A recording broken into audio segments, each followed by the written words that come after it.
Whether it's composted cow manure or horse manure, we're glad to have it out here at our studio gardens.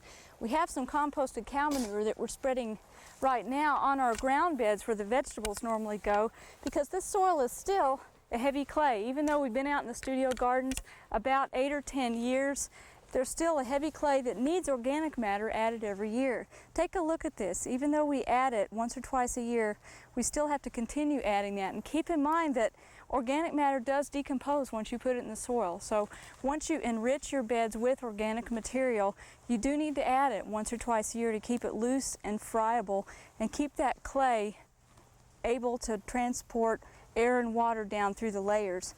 Well, there's another kind of organic material that's available to most anyone who lives in a city, and that's what you find out by your curb this time of year. And to me, this really is a sin in the gardening world to throw away bags of leaves or bags of grass clippings. This is a valuable resource that you can use on your property.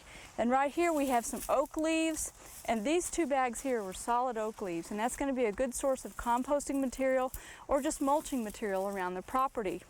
Now, some leaves have to be broken up before you compost them, and I think magnolia leaves have to be the poster child of a leaf that's very hard to decompose.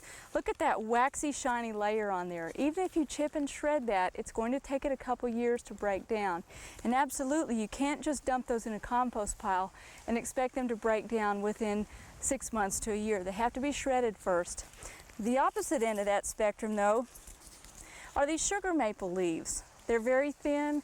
You probably don't have to run those through a shredder or even run them through a lawnmower to get those to compost first. And one thing we want to emphasize, if you do want to gather up leaves real quickly, a handy way to do it is to use a lawnmower with a bagger attachment on there.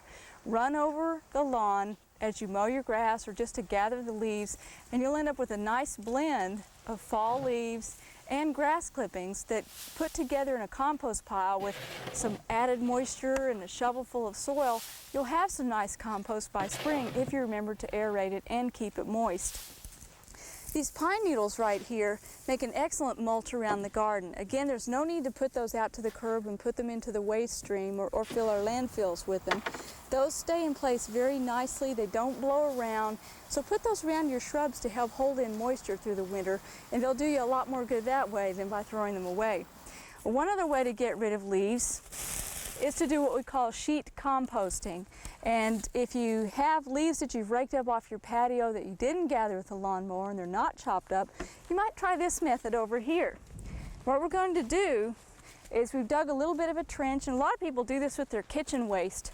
They'll just dig a little trench in an area of the garden where they're not growing anything right now, and they'll dump the waste in. And right now I'm just dumping in the oak leaves, and then just cover that back over with soil. And all those microorganisms that live in the soil are going to work on that through the summer. You don't necessarily have to rototill them in, although you could do it that way. But you could just, on a small scale, add them to the garden, and they'll start decomposing. You don't have to add added moisture. There'll be plenty there with fall rains. And that's one other way to handle the leaves that you have in the garden. But by all means, keep in mind that all this stuff is a valuable resource for the garden and really doesn't belong in the waste stream. We hope you've enjoyed this classic from the Oklahoma Gardening Vault.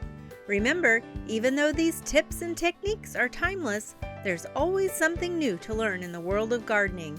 By subscribing to both Oklahoma Gardening and OK Gardening Classics, you'll have access to a wealth of gardening knowledge, both classic and contemporary.